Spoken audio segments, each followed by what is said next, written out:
Yes, muri muta Uganda kandi ogo ine DM Swaga promoter number 1 kandi omu history nkakora asini ya 6 iryo niryo bukuruma Beazini so nkajimarayo hati niko kire tuji practicing asumane nyuma ya kamera kandi Beazini ayo natongana ngo akashoma science zawe sebo reka tujye na program.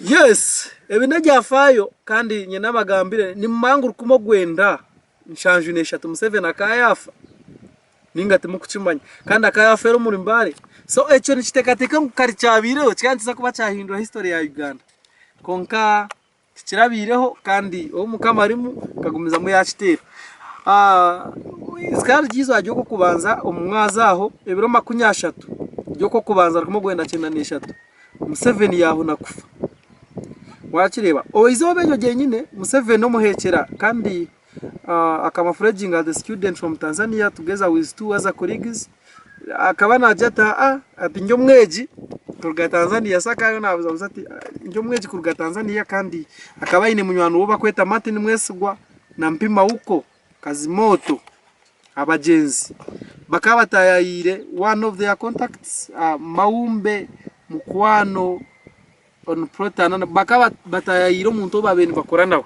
ubabeni beta Maumbe Mukhwana proti anana mwenda Maluku Housing Estates so muri Mbale kandi as we are still inside bakaba kijyo munju abasirukare ba Amin bashara henju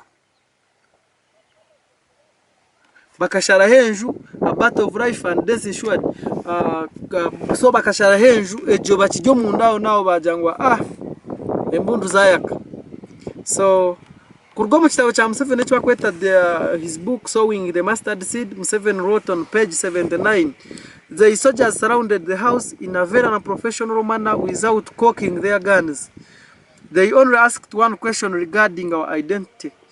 We said we were students, and straight away they told us to get into our vehicle and drive with them to the barracks. Bakabasharo immediately wajangu muriba bari bajangu tujya babaje nturuka Tanzania bari immediately abatomotoka bavugira so bakabavugiraho babataro mu barracks. That convinced me beyond and shadow and doubt that the time to act was then. I had the car keys and one of the soldiers poking a file into my side told me to open and enter the car.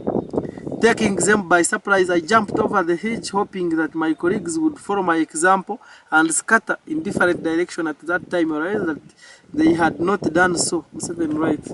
So echinshasha Museveni munonga abo kuba we kuyagira ati yaguruka yabasiga so kuyagurukire yabasiga yatekateka tishi ngo kunakubanye nyina asman tuyonturuka ninga Mr. Life ogu nyonka shora nkiruka bo akaguma makana mangu nabo baza kwiruka nabo barabarubaje tibiruka bagumaho so Museveni cyo yakoze rakiruka yiruka 10 so kana tekateka ngo nabo bakora nico kimwe.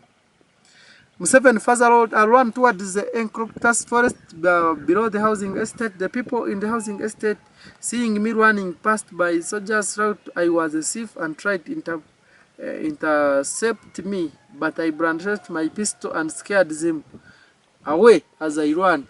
So abantu bakajangwa yibusebo chendeza rukoro tukora so abantu kuba murebera basurukare bamwirukire batekateka ngo ngo guno mushuma baje ngo no mushuma katumukwata basurukare bamwirukire Museveni hayo pistol so nurango go mwana kari bad yayo pistol nabo biruka bagenda. Meanwhile, the soldier following me started firing, but it is not easy to hit a moving target, especially for the incapable, badly trained African soldier of Amin's army. Museveni reggained. In fact, yabagambata abasurukare ba Amin bakabatine muramwa abo kuba okutera umuntu uri kwiruka ikigumira munongo musurukare kandi atari trained nk'abasurukare ba Amin. You are reggained general. So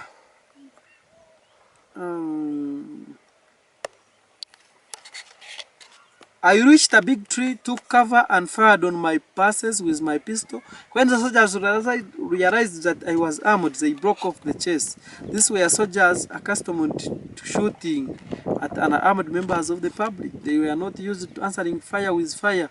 7 recounts, they counted dense and smelling it nostril to nostril and seeing it eye to eye. So, kuyatanchire kubohereza bamara kumangwa nabo bine mbundu bajangu no birike kintu bakirugamo. Bajangwa bachirugamo. Museveni wrote about the killing of Mwesiga and Kazimoto by the soldiers. So Museveni na akongera handikari banywani be abo Mwesiga na Kazimoto be abagenzire nabo yabajati. Having recovered from the chase, he went back to find out about his colleagues. While walking back towards Maluku Housing Estate, he met a younger man who warned him not to proceed. Kwa ina agenda yabwa no musikazi yamjati man. Don't garuka huwaruka kuwo kujyakora ki byatabuka. When I asked him why, he told me that some guerrillas had fought a battle with some soldiers in town. 2 of the soldiers and 2 of the guerrillas had been killed, but 1 of the guerrillas had escaped. It was when that I realized that my 2 colleagues, Mwesiga and Kazimoto Mpima, had been killed. So nonema ngobwo mushakari mu ruhanga abo kuba umuntu yabwina akamujya tavayo akamujya tatu noreba abahekera bashatu bagwana n'amahiga government konka abahekera babiri babitiraho konka umwe yiruka yatera akashani yashango wiruka niwe yajata so yajati mwene ikitinka kireba aho niho yakimanyire ngo banywani be bakora ki ikintu batema bakirugaho. They had not managed to get away. The deaths of Martin Mwesiga and Mpima were great loss for the movement and for me personally. So Museveni ajati okuba afire bari babiri kikamunyiga. In fact nikibasa kwa cyatekingira nka time kugira ngo obwiro bayanda kwatira mu government konka kibasa kwa cyatekingira time akwana jangu struggle ikaruzinga kintu cyango kandi icyaretire maybe yaba moderate kana nakujangwe cyo kintu nje munongo murayifiye umbanta abafire bakamushasha nabo barimo abantu babirabo yabagenzere nabo Mbale kandi bakagenda. Kandi juka nimbanyi na asmane nyuma ya kamera ubwo ni nka producer wa program yiteje ya history ngashimanya history yawe Nkore echo ntikikora kandi tukikorera live wa nigambira Museveni abizi bakana bavuza ko Museveni tine kintu cyone cya bibiro mu rutaro. So nimukirebera aha ngo akahonera hake ningashaka goyi konka ruhanga ka muri mukuridinga. Otherwise ito tujya bankore media wano ndakuranga nito business zawe tere namba 0 binabiri ni 2 ninga 0 8 2 5 kintu cyukutera tukitekare ifukana inasumani ubwo nikabaka munongo mukora ama t-shirts kana no mukore japa ja business wano ndakora t-shirt ninge chapa cha business ngo naho niza kwa ni mukwisi.